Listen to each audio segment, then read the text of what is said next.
चलो अस्सलाम वालेकुम स्टूडेंट्स, मैं मोहम्मद हसीब। उम्मीद है कि सब ठीक ठाक होंगे। तो स्टूडेंट्स, हम आज का हमारा टॉपिक फर्स्ट ईयर का कि ग्रेविटेशनल फील्ड पढ़ेंगे आज, और हमारे पास कंजर्वेटिव फील्ड पढ़ेंगे। यानी कि ग्रेविटेशनल फील्ड में हम पढ़ेंगे कि सारे को क्या और क्या ग्रेविटेशनल फील्ड कंजर्वेटिव फील्ड है या नहीं है। आज ये हमारा टॉपिक होगा। चलिए स्टार्ट करते हैं। तो स्टूडेंट्स अब स्टार्ट करते हैं। ये हमारे पास मैं डेफिनेशन लिखी है। हमारे पास ग्रेविटेशन फील्ड की डेफिनेशन है कि ज़मीन के अराउंड अबाउट वो जगह, वो रीजन जिस पर किसी दूसरी बॉडी के ऊपर ग्रेविटेशन फोर्स एक्ट करे, तो इसको कहते हैं ग्रेविटेशनल फील्ड। मैं दोबारा बता रहा हूँ, ये मैं लिखा the space around the earth, यानी कि ज़मीन के अराउंड वो जगह जिसके ऊपर ग्रेविटेशन फोर्स एक्ट करती हो किसी बॉडी के ऊपर, तो वो हमारे पास कहलाती है ग्रेविटेशनल फील्ड।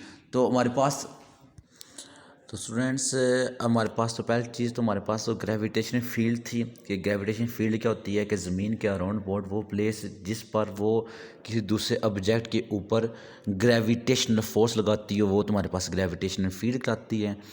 तो अब हमने ये चेक कर रहे हैं कि क्या ग्रेविटेशनल फील्ड कंजर्वेटिव फील्ड है या नहीं। तो स्टूडेंट ये मैंने अभी सबसे पहले कंजर्वेटिव फील्ड का हमारे पास तो सही होना चाहिए कि कंजर्वेटिव फील्ड क्या है। यानी ऐसी फील्ड जो किसी पाथ के ऊपर डिपेंड ना करे, वो हमारे पास ग्रेविटेशन कंजर्वेटिव फील्ड कहती है। मैं स्टूडेंट्स दोबारा बता रहा हूँ कि ऐसी फील्ड जो हमारे पास किसी पाथ के ऊपर डिपेंड ना करे, तो हमारे पास जो वो वर्क होगा हमारे पास क्या कहलाएगा कंजर्वेटिव फील्ड में। अब ज़रा देखें, ये तो मैंने एक डेफिनेशन लिखी है, ये दूसरी डेफिनेशन भी हमारे पास है। The field in which the work done is in the close path is zero, यानी कि ऐसा वर्क डन हम करें कि जिसमें ऐसी फील्ड जिसमें तमाम जो हमारे पास वर्क डन होगा वो ज़ीरो हो जाए, तो भी हम इसको कहेंगे कि हमारे पास कंजर्वेटिव फील्ड है। तो मैं इन दोनों की थोड़ी सी एग्जांपल आपको बताता हूँ। सपोज़ कर मैं अभी ना ये कंजर्वेटिव फील्ड की आपको एग्जांपल देने लगा हूँ। ये हमारे पास क्या होगा कि सपोज़ कर लें कि हमारे पास ये एक पॉइंट है, ये वाला एक पॉइंट, ये ए, ये एक पॉइंट है बी। आपने जाना है ए पॉइंट से बी पॉइंट पर। तो ए पॉइंट से बी पॉइंट पर जाते हुए आपके पास तो बहुत सारे रास्ते हैं। वो कैसे स्टूडेंट्स, आप क्या करते हैं कि आप इस रास्ते से पहले इधर जाते हैं, फिर इस रास्ते से होके इधर चले जाते हैं, तो आप बी पोजीशन पे पहुंच गए। फिर कहते हैं नहीं, अभी किसी और रास्ते चूज़ करते हैं, आप इधर से जाते हैं, फिर इधर से जाते हैं, फिर भी बी पर पहुंच गए। या फिर आप एक शॉर्टकट यहाँ पे कर्व पाथ से होते हुए यहाँ पहुंच जाते हैं। तो जब हम ये देखेंगे कि ए पॉइंट से बी पॉइंट पर जाते हुए अगर बेशक यहाँ से जाएं या इस रास्ते को फॉलो करें या इस रास्ते को फॉलो करें, तब भी हमारा अगर वर्क डन सेम रहा, तो ये हमारे पास कहलाता है कंजर्वेटिव फील्ड। मैं दोबारा बता रहा हूँ, अगर ए पॉइंट से बी पॉइंट पर जाते हुए ये इस रास्ते से जाएं या फिर इस रास्ते से होकर जाएं या इस रास्ते से जाएं, तो आपका अगर वर्क डन सेम रहता है, तो आप कहते हैं कि हमारे पास क्या ये कंजर्वेटिव फील्ड है। और ये जो हमारे पास बात मैंने की है कि हमारे पास दूसरी हमारे पास डेफिनेशन है कि ऐसी फील्ड जिसमें इस तरह करें कि अगर एक पॉइंट से इधर जाएं, इधर से आप इस पॉइंट पर जाएं, फिर मूव करते दोबारा उसी पॉइंट पर आएँ, यानी कि जिस पॉइंट से चले थे मूव होने के बाद दोबारा उसी पॉइंट पर आएँ, तो आपका जो वर्क होगा वो ज़ीरो होगा। तब भी हम कहेंगे ये हमारे पास कंजर्वेटिव फील्ड है। तो स्टूडेंट हमारे में दो चीज़ें पढ़ी कि कंजर्वेटिव फील्ड तो हमारे पास पाथ पर डिपेंड नहीं करती।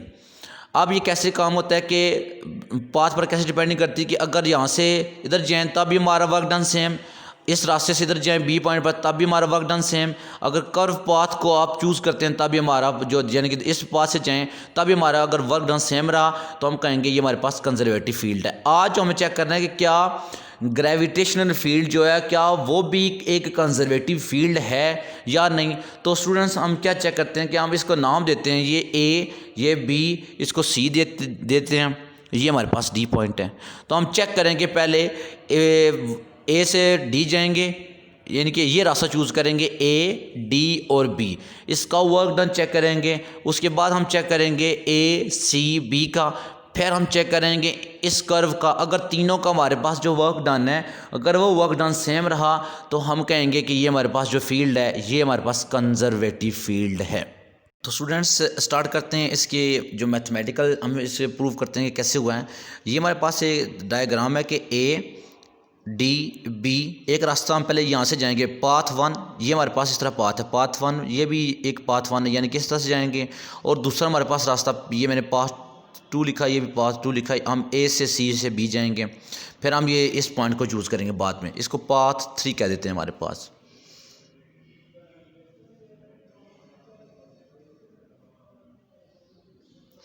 अब स्टूडेंट्स देखते हैं हम क्या करते हैं। पहले सबसे पहले हम पाथ 1 को चूज़ करते हैं। पाथ 1 क्या है? तो पाथ 1 में स्टूडेंट्स देखें हमारे पास जो वर्क डन होगा पाथ 1 में, वो क्या कर रहा है कि ए, डी और बी तक हमारे पास ये वर्क डन होगा। तो मैं यहाँ पे लिख देता हूँ पाथ 1 में हमारे पास जो वर्क डन हम चूज़ करेंगे वो कौन सा होगा? वर्क डन अलोंग पाथ ए, डी और बी। अब स्टूडेंट्स देखें जो वर्क डन हमें चूज़ करना है वो हमारे पास होगा डब्ल्यू, ए, डी से बी तक। तो ए से डी तक, ए, बी, डी कैसे होगा? सबसे पहले ए से हम डी जाएंगे, फिर ए, डी से जाएंगे। अब ए से डी गए तो फिर डी से जाएंगे बी की तरफ, तब ये हमारा एक रास्ता कंप्लीट होगा। तो इसको ये किसके बराबर हमारे पास होगा? वर्क डन ए से लेकर पहले जाएंगे हम डी तक, डी, फिर दूसरा हमारे पास वर्क डन होगा इस डी पॉइंट से आप जाएं इस बी पॉइंट के ऊपर, यानी कि आप वर्क डन करेंगे, वर्क करेंगे आप डी से लेकर बी की जानब। अब उसके बाद क्या करेंगे? सबसे पहले देखें जो हमारे पास वर्क डन हो रहा है ए से डी, एक बॉडी आप जिसके ऊपर फोर्स लगा के इधर जा रहे हैं, ज़रा देखें ये हमारा जो डिस्प्लेसमेंट कवर हो रहा है वो इस जानब है, लेकिन जो ज़मीन की ग्रेविटेशन है वो इसको तो डाउनवर्ड, यानी कि जो जिसका हमने मैस या वेट उठाया हुआ है तो वो तो वेट को ग्रेविटेशन नीचे कर रही है। तो ज़रा देखें डिस्प्लेसमेंट में और जो ग्रेविटेशन फील्ड में एंगल कौन सा बन रहा है? 90 डिग्री का एंगल बन रहा है। तो हमारे पास क्या होता है? हमारे पास फार्मूला, वर्क डन का फार्मूला हमने पढ़ा हुआ है कि F D cause of angle theta, अगर ए डी पे है तो 90 डिग्री बन रहा है हमारे पास, तो प्लस यहाँ पे ज़रा देखें गौर करें तो डी से बी की जानब। अब ये डिस्प्लेसमेंट इस जानब कवर हो रहा है, लेकिन जो ज़मीन की ग्रेविटी है इसको नीचे खींच रही है नीचे की जानब। तो अब क्या होगा? दोनों अपोजिट डायरेक्शन में है, तो हमारे पास जो थीटा बनेगा वो कौन सा बनेगा? कॉज ऑफ एंगल 180 डिग्री बनेगा। मैं दोबारा बता रहा हूँ कि एक बॉडी हम उसको इधर मूव करा रहे हैं, लेकिन जो ज़मीन की ग्रेविटेशन है उस वेट को डाउनवर्ड नीचे खींच रही है, तो इन दोनों के दरमियान में जो हमारे पास एंगल बनेगा वो बनेगा 90 डिग्री का। अब ये वो मूव करके डी से बी की जानब जा रहा है, जब डी से बी की जानब जा रहा है डिस्प्लेसमेंट ऊपर कवर हो रहा है, लेकिन जो ग्रेविटेशन फील्ड है इसको नीचे की तरफ खींच रही है। तो जो हमारे पास अपोजिशन होगी तो अपोजिशन में हमारे पास कौन सा थीटा बनेगा? 180। अब स्टूडेंट्स देखें ज़रा, ये हमारे पास क्या होता है? cos 90 की वैल्यू हमारे पास 0 होती है, F D cos of angle G, ये हमारे पास ये सॉरी यहाँ पे आ जाएगा सारा 0, तो जब 0 साथ मल्टीप्लाई करेंगे तो हमारे पास टर्म में 0 होगी। फिर यहाँ पे देखें ज़रा, ये एफ हमारे पास जो फोर्स लग रही है ये तो एक ग्रेविटेशन में लग रही है, हमने पढ़ा हुआ है कि F is equal to W, और डब्ल्यू इज़ इक्वल टू हमारे पास होता है एम जी, तो इसकी जगह हम पुट करेंगे एम जी। लेकिन जो हमारे पास कवर हो रहा है डिस्प्लेसमेंट कवर हो रहा है ये हमारे अब यहाँ पे पहुँचे हुए हैं डी से बी की जानब, तो हाइट के ऊपर जा रहा है, तो हम इसको यूज़ करेंगे एम जी एच, यानी कि डी की जो लेंगे डिस्टेंस वो हाइट होगा। कैलकुलेटर से cos 180 की वैल्यू को चेक किया जाएगा तो cos 180 की वैल्यू होती है -1, तो इसमें पुट करें हमारे पास क्या आता है? -mgh। ये स्टूडेंट्स वो वर्क डन आया हमारे पास जो ए डी और बी की जानब करते हुए निकला, वो हमारे पास आया mgh। अब हम इसका ये पाथ 1 था, अब हम दूसरा चूज़ करेंगे, दूसरा पाथ ए से पहले सी में जाएंगे, फिर सी से मूव करते हुए बी की जानब इसको हम मूव करेंगे। तो अब चेक करते हैं स्टूडेंट्स ज़रा, मैं वर्क डन को चेक करता हूँ, पाथ लिखते हैं हमारे पास। ये पाथ कौन सा बनता है? Path number 2।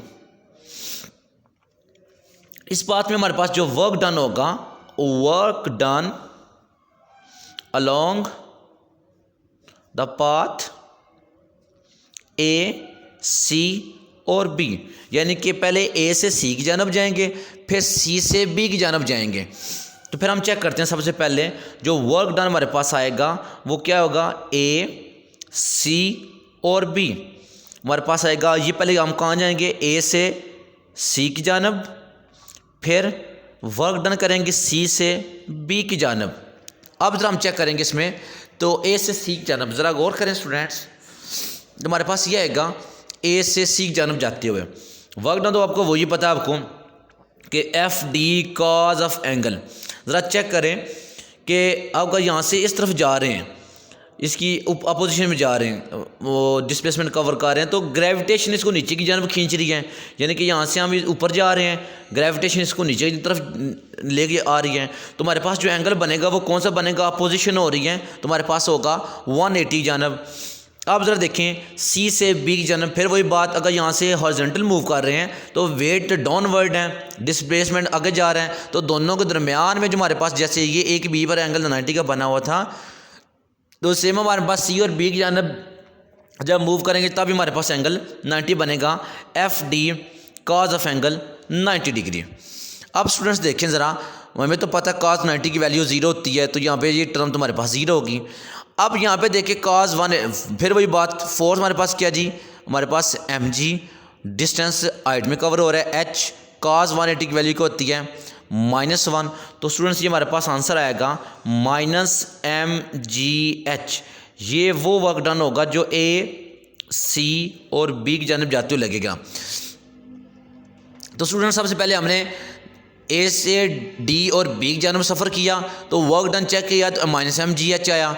फिर ए सी से बी की जानब गए, तब भी हम चेक किया, जो हमारे पास वर्क डन आया फिर भी वही mgh आया।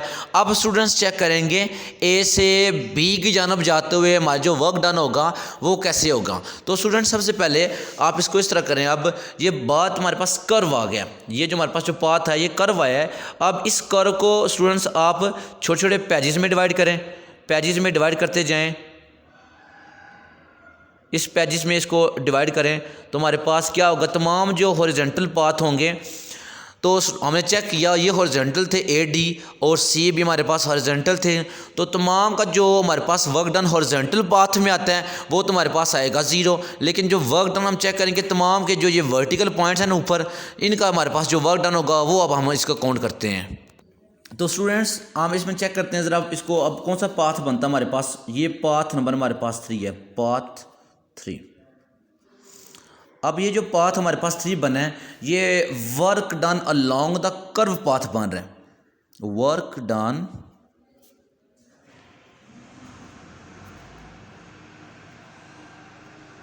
Along the curved path.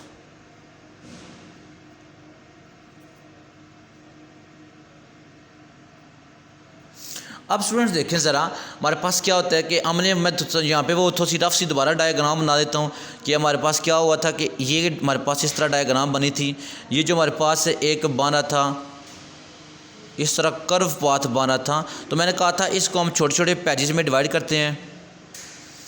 ये हमने पैजेस में इसको डिवाइड किया, तो ये मैंने कहा था इसमें क्या करना है आपने कि हर एक पेज की ये जो हॉरिजॉन्टल है, हॉरिजॉन्टल तो हमारे पास 0 है, सिर्फ हम ये वर्टिकल पॉइंट लेंगे। ये वाले हॉरिजॉन्टल हमारे पास 0 है, ये वर्टिकल पॉइंट। तो इस वर्टिकल पॉइंट में जो हमारे पास जो डिस्टेंस कवर होगा ये del y1, यानी कि और ये हमारे पास चेंज हो रहा है y2 del y3 up to सो तमाम हमारे पास इनको पैजेस में वर्टिकल को, हर एक वर्टिकल इसका कंपोनेंट फाइंड करने के बाद हम एंड पे क्या करेंगे, इसको ऐड कर देंगे। इस तरह बन रहा है हमारे पास। स्टूडेंट्स देखें, ये जो हॉरिजॉन्टल होगा ये वर्टिकल है, ये जो हॉरिजॉन्टल हमने चेक किया था पिछले टॉप में कि हॉरिजॉन्टल तो हमारे पास 0 आ रहा था, तो सिर्फ हमने जो वर्टिकल हमने इसको लिया है। तो हम जब चेक करते हैं वर्क डन, ये जब से वर्क डन वी फॉर हमारे पास, ये हमारे पास एक हमारे पास कर्व चीज़ बन रही है, हमारे पास ये वर्टिकल हमारे पास डिस्प्लेसमेंट है। तो स्टूडेंट्स हमारे पास क्या आएगा कि वही चीज़ है, पहले एक पाथ के लिए, फिर दूसरे पाथ के लिए, फिर तीसरे पाथ के लिए अलग अलग सब कुछ चेक करेंगे। तो हमारे पास क्या आएगा, पहले एक पाथ के लिए फोर्स हमारे पास mg। अब डिस्टेंस जो हाइट कवर हो रही है वो हमारे पास चेंज हो रही है del y1। अब स्टूडेंट्स ज़रा देखें, ये अपवर्ड मूव कर रहे हैं, ग्रेविटेशन डाउनवर्ड इसको खींच रही है। तो आपको पता है कोई चीज़ अपवर्ड जा रही हो, ग्रेविटेशन इसको डाउनवर्ड खींच रही हो, तो एंगल हमारे पास थीटा क्या बनता है 180 डिग्री। तो हमारे पास जो कॉज ऑफ एंगल थीटा बनेगा वो हमारे पास बनेगा 180 डिग्री।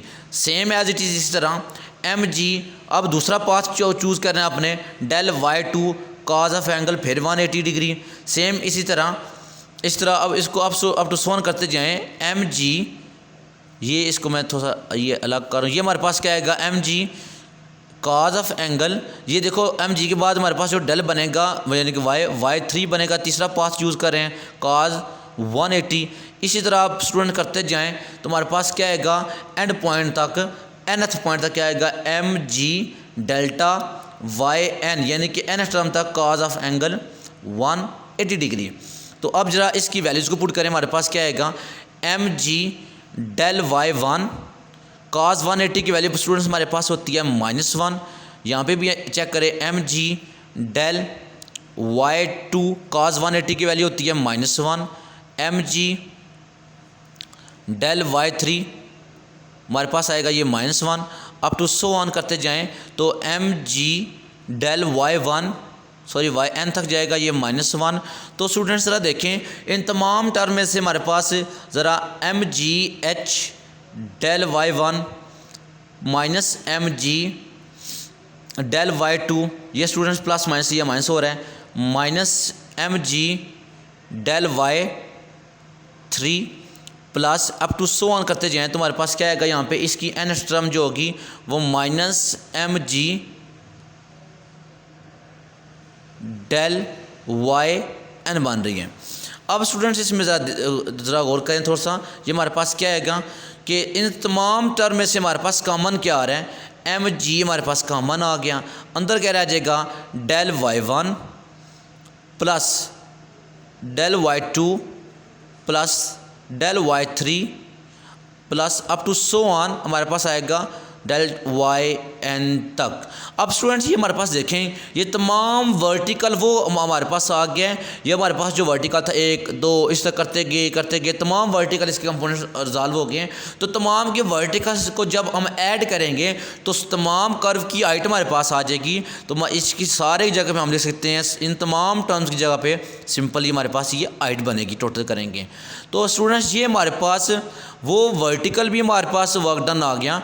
पहले स्टूडेंट्स ज़रा देखें हमने चेक किया था पहले पाथ पे भी हमारे पास यानी कि पाथ 1 पे भी mgh आया है, पाथ 2 के ऊपर भी mgh आया है, और जब हमने कर्व पाथ चूज़ किया तब भी हमारे पास जो वर्क डन आया वो भी सेम आया है। तो स्टूडेंट्स इस पे ये साबित हो गया कि हमारे पास जो ग्रेविटेशनल फील्ड है ये हमारे पास एक कंजर्वेटिव फील्ड है।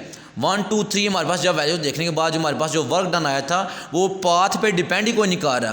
तो स्टूडेंट्स ज़रा फ्रंट पे देखें ज़रा, जब मैं आपको बताई थी हमारे पास डेफिनेशन बताई थी कंजर्वेटिव फील्ड की, ये स्टूडेंट्स मैंने आपको बताया था कि पहली तो बात हमने ये कहा था कि उसके पाथ पर इंडिपेंडेंट हैं, लेकिन दूसरी डेफिनेशन भी मैंने आपको लिखाई थी कि जब एक पॉइंट से आप मूव करते जाएं दोबारा उसी मूव करते करते उसी पॉइंट पर आएँ तो हमारे पास जो वर्क डन होगा उस क्लोज पाथ का वो भी ज़ीरो होगा। पहली बात तो हमने साबित कर दी कि तमाम की जो हमारे पास कंजर्वेटिव फील्ड आई है वो तो हमारे पास सेम आई है, यानी कि ग्रेविटेशन फील्ड में जब एक पाथ से इधर गए हैं इस बी पॉइंट पर, इसको थोड़ा सा मैं वाज़े कर देता हूँ कि ए डी बी पर गए हैं जो वर्क डन हुआ, और जो वर्क डन ए सी बी पर जाते हुए जो वर्क डन हुआ वो भी सेम था। फिर कर्व पास से जो रास्ता चूज़ किया हमने उसका वर्क डन था वो भी हमारे पास वर्क डन सेम आया है। स्टूडेंट्स अब हम चेक करते हैं कि ए डी बी सी ए यानी कि इस तरह रास्ता चूज़ करते हुए जाएं तो हमारे पास जो आएगा यानी कि वर्क डन आएगा वो ज़ीरो आएगा। तो ये भी इस दूसरी डेफिनेशन में ये भी मैं आपको प्रूव कर स्टूडेंट्स से। तो स्टूडेंट्स ज़रा देखें अब मैंने रफ सी ये डायग्राम बनाई है हमारे पास। अब ज़रा देखें अब चेक करते हैं ए से डी जाते हुए, यानी कि जो वर्क डन हमारे पास आया था अब क्लोज पाथ का हम चेक कर रहे हैं।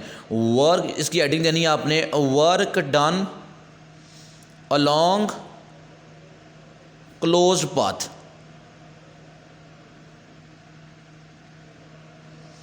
अब क्लोज पाथ में स्टूडेंट्स देखें हम कहाँ से कहाँ मूव कर रहे हैं, ए से डी की जानब, यानी कि यहाँ से इस पॉइंट पर जाएंगे तो हमने पीछे पहले पढ़ा था जब हॉरिजॉन्टल जाते हुए हमारे पास क्या आता है एम जी। अब ज़रा देखें हमारे पास बनता क्या था ये फार्मूला, अगर इसको एम जी नहीं लिखना चाहते आप इस तरह लिख देते हैं, एफ हमारे पास फार्मूला पड़ा हुआ है वर्क डन का F D cause of angle.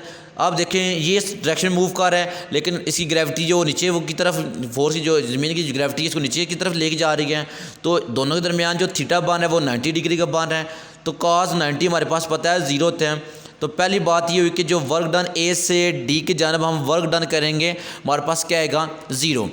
अब मूव करते हैं डी से बी की जानब, डिस्प्लेसमेंट इधर ऊपर हो रहा है लेकिन जो ग्रेविटी है वो इसको नीचे की तरफ लेके जा रही है, यानी कि हम चेक कर रहे हैं डी से बी की जानब। अब क्या होगा कि हमारे पास बनेगा एम जी, यानी कि हमारे पास आएगा एम जी, यहाँ पे एक स्टेप ऊपर बढ़ा लिया करें, दोबारा कर रहा हूँ F D cause of angle. जब ऊपर जाएंगे हमारे पास एंगल बनेगा 180 डिग्री का, फोर्स हमारे पास क्या ऊपर जानब लग रही है हमारे पास एम जी, ये एच आएगा, कॉज वैल्यू हमारे पास क्या -1, ये -1 पुट करें तो हमारे पास क्या आएगा -mg और h। ये हमारे पास कौन सा वर्क डन आया था, ये स्टूडेंट हमारे पास वो वर्क डन आया जो डी से बी की जानब मूव करते हुए आपने लगाया है। अब स्टूडेंट्स हम चेक करते हैं इस वर्क डन को मूव करा के बी से सी की जानब, यानी कि बात तो फिर भी वो हॉरिजॉन्टल ही है, अभी हम पढ़ के आए हैं जो हॉरिजॉन्टल होता है वो तो 0 होते हैं। चलिए मैं फिर भी स्टेप पूरे कर देता हूँ। हमारे पास जो वर्क डन आएगा किस डायरेक्शन में, बी से सी की तरफ मूव करते हुए, तो देखें ज़रा बी से सी मूव करते हुए एफ डी हमारे पास क्या आएगा कॉज ऑफ एंगल 90 डिग्री, तो कॉज 90 डिग्री हमारे पास क्या होता है स्टूडेंट्स हमने पढ़ा हुआ है वो 0 होता है, सी टर्म सारी फिर 0 हो जाएगी। फिर सी से जब दोबारा एक तरफ मूव करके आएंगे तो वर्क डन, अब ज़रा ये स्टूडेंट थोड़ा सा ध्यान से देखना है, जब सी से एक तरफ मूव करा के आएंगे हमारे पास क्या आएगा F D cause of angle. देखें स्टूडेंट्स ये ऊपर से भी नीचे आ रहा है अब, और ज़मीन की जो ग्रेविटी है वो भी इसको नीचे की तरफ लेके आ रही है, तो दोनों के दरमियान जब पहली चीज़ होती है एंगल कौन सा बनता है 0 का, ये हमारे पास क्या आएगा एम जी एच, कॉस 0 की वैल्यू हमारे पास स्टूडेंट्स 1 होती है, ये आएगा एम जी एच। स्टूडेंट्स अब तमाम को प्लस करें, हमारे पास जो टोटल जो हमारे पास आएगा वर्क डन, यानी work done A D B C से दोबारा ए पर आते हुए जो वर्क डन हुआ, पहले की वैल्यू हमारे पास सबको प्लस करे, क्या हमारे पास आंसर आया था पहले का 0, जब ए से बी गए थे हमारे पास आया था 0, जब डी से बी गए थे आया था -mgh, जब बी से सी गए थे फिर भी हमारे पास 0 आया था, जब सी से ए की तरफ आए हैं तब हमारे पास आया था m जी और एच। स्टूडेंट ये देखें प्लस माइनस आपस में सारा कैंसिल, तो साबित कर दिया हमने कि क्लोज्ड पाथ में जो हमारे पास ये दोबारा मूव करते आया था तो वर्क डन फिर भी हमारे पास 0 है। तो स्टूडेंट्स ये हमारे पास आज का एक टॉपिक था कि ग्रेविटेशन फील्ड के, और उस ग्रेविटेशन फील्ड के अंदर जो हमारे पास क्वेश्चन पूछा गया था कि work done in the gravitation field is independent on the path, ये भी हमने साबित कर दिया।